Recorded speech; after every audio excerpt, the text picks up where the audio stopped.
to. So I felt compelled to do a second Facebook Live by the whole process of the Iranian hostage payments. And I was inspired in part by a friend of mine who wrote me a note and reminded me, this is a brief commercial, that in Duplicity, the novel that Pete Early and I wrote, we have a scene towards the end where there are hostages. It's in Somalia. And we end up sending a helicopter that has $25 million in small bills. And the terrorist wants the money thrown out of the helicopter to the crowd below. Now, the rest of it I'll let you get Duplicity and learn about, but as I was looking at it, my friend wrote and said he never quite thought it would be this vivid. Okay, they didn't use a helicopter, they used an entire cargo plane. There wasn't 25 million, it was 400 million. By the way, another $1.3 billion is coming. And this is going to be our newsletter later on today at Gingrich Productions, if you want to sign up if you don't already get the newsletter. Why does Obama lie? I mean, why does he lie when it's bizarre? You know, there are no boots on the ground. Well, there are hundreds of American boots on the ground now in Syria and in Iraq. That's just a fact. I mean, I don't know what kind of boots he's talking about. Maybe he thinks special forces don't wear boots or whatever. You get to keep your doctor. Remember that one? Well, no, you actually didn't get to keep your doctor. You get to keep your insurance company. Well, no, you actually didn't get to keep your insurance company. You go through item after item after item. So yesterday he's asked about this ransom payment.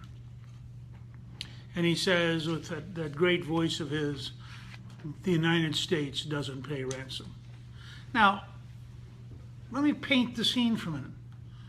I mean, if this was a movie, think about this. $400 million. And by the way, it can't be in US dollars because Congress still has an embargo set up and you can't pay them dollars. So what did the government do?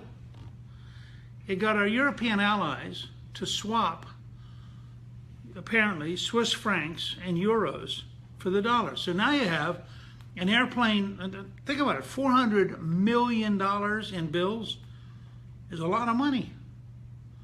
But we're told, oh, it's really not a payment because technically eventually we're going to pay it anyway.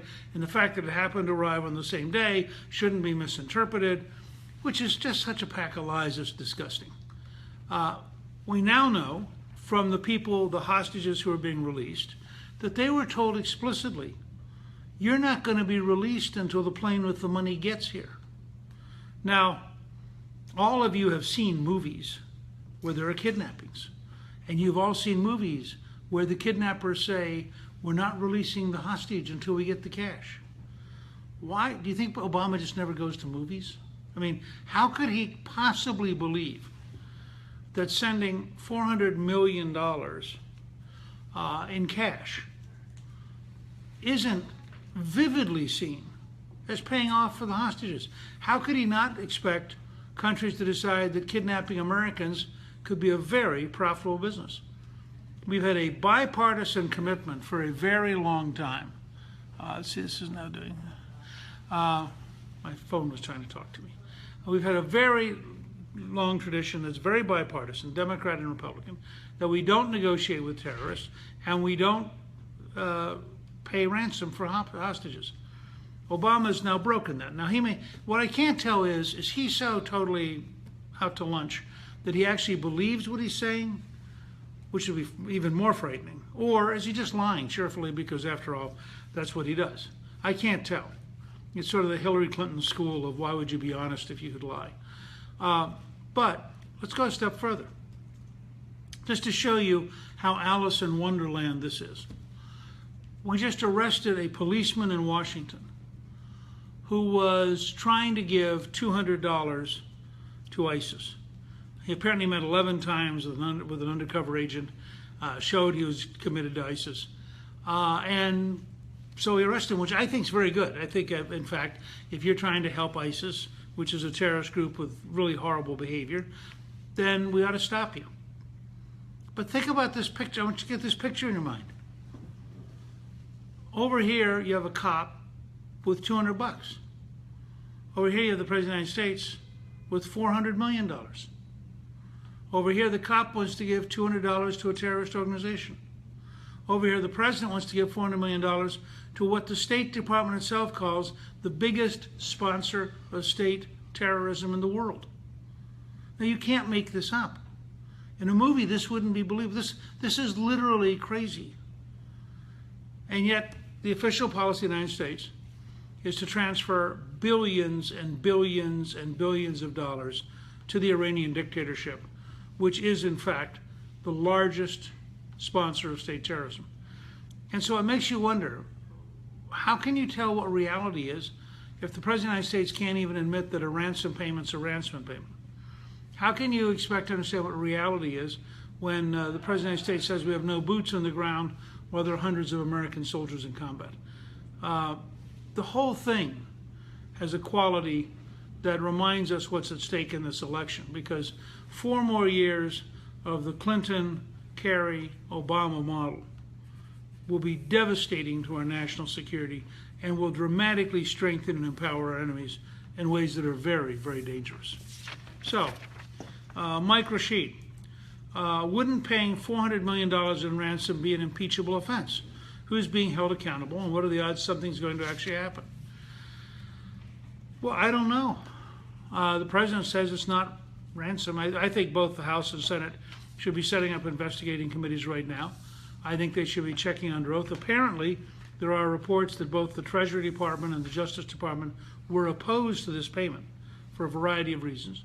Apparently, part of the deal with the Iranians is to drop various charges against people that we believe are terrorists. So I think looking at this whole thing in much more detail would be, in fact, good government, and is something that should be done. And clearly it had to have been done with the president's approval. Only the president could have approved an airplane carrying $400 million in cash going to Iran. So this really clearly is Obama. Now, Hillary would be for it, John Kerry is for it. So you have the same team that has undermined our allies, strengthened our enemies, and gotten us in the mess we're in. And Hillary Clinton, of course, wants 4 more years of continuing the mess.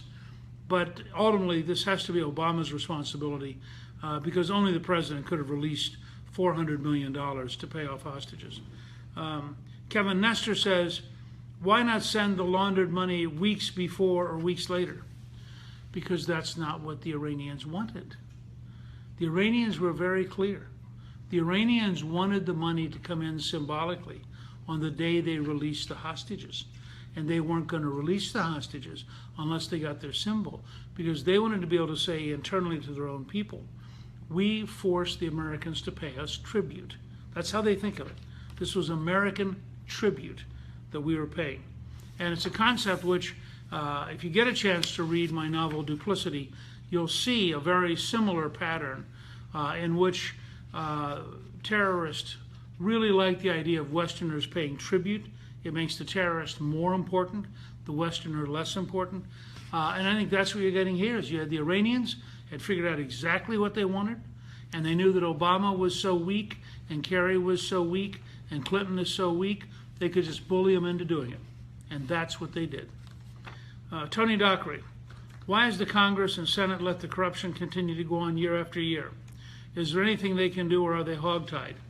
Is our entire government from the FBI to the president that corrupt? Well, there is probably more corruption in the American government today than any time that I can remember, certainly any time since World War II. And the corruption comes in many different forms. It's people who lie and threaten and endanger the lives of veterans at the VA. It's people who lie and refuse to do their jobs at the Internal Revenue Service. It's people who are engaged in paying off a terrorist regime. You go around place after places lying about Benghazi, which is clear in retrospect, absolutely true, that Hillary Clinton just plain lied, the president lied, the United Nations ambassador lied. These things are all just true. And so this is a period of the greatest corruption I can think of in modern America, and there are only 1 or 2 administrations in all of American history that could be considered anything like this corrupt. Congress does have an obligation to hold hearings, to dig into it. Over time, it does make a difference, and I would hope that the House and Senate are really going to dig into this payment of $400 million to a terrorist state on behalf of releasing hostages. Alicia Purser. I wonder how many more of these secret deals were included in the Iran deal. Well, that's a great question, because there are large parts of the Iran deal that are still secret even from the Congress. I have zero trust in this administration. And there are already reports that they are trying to go through the United Nations to force some nuclear changes in how we protect ourselves, because they can't get it from the Senate, so they just intend to use the United Nations and go around the U.S. Senate, which would be totally, utterly, 100% unconstitutional. And these are the kind of things we have to be worried about. Stacey Metis says, with all the lies he's told and the promises he has broken, particularly promises of unity, what do you think was his actual agenda for this country? Is Hillary part of the same agenda, or do you think she's just trying to maintain his supporter base? Look, I think that Barack Obama is an authentic radical. I think he believes what he learned at Columbia as an undergraduate. I think he believes what he learned from his extraordinary left-wing radical friends in Chicago, some of whom, by the way, were also friends of Hillary Clinton.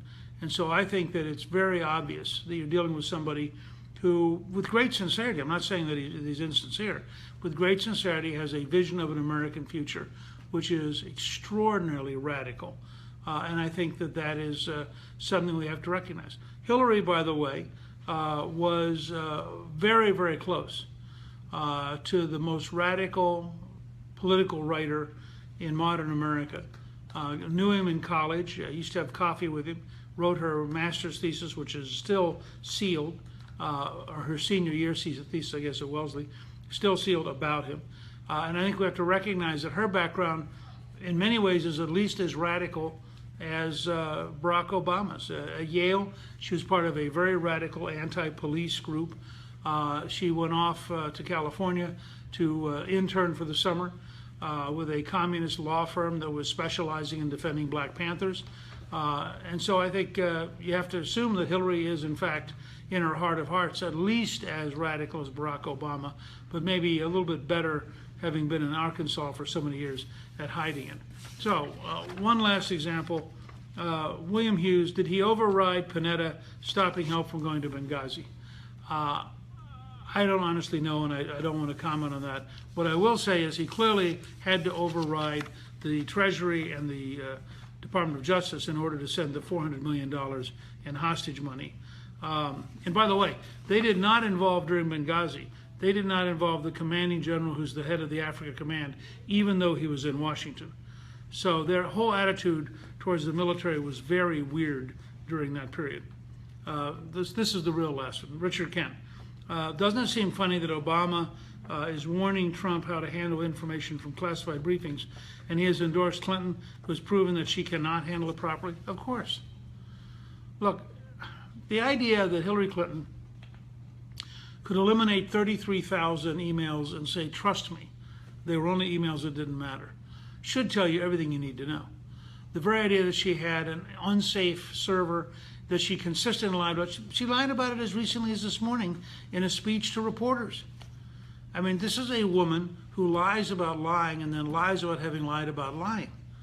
And it's astonishing. We have never seen anyone this deliberately, systematically mendacious run for the presidency in American history. And I think if she won, she'd be the most corrupt person ever to be elected. So for Obama to worry about Trump tells you that Obama's a left-wing politician, because the truth is that Hillary Clinton has already done more damage to American security interests and more damage to American security regulations than Donald Trump would have a dream of doing. And yet, if you're a left-wing Democrat, you just don't even notice them. They can't really be true, because if they were true, you couldn't vote for her, because she'd be so utterly destructive and utterly irresponsible, she could never possibly be commander-in-chief. I happen to think that's true, and I think that once again today, you're getting an example of the politics of lying and dishonesty, as the president reassures us that the $400 million in cash flown into Iran on the day the hostage released was not a ransom payment.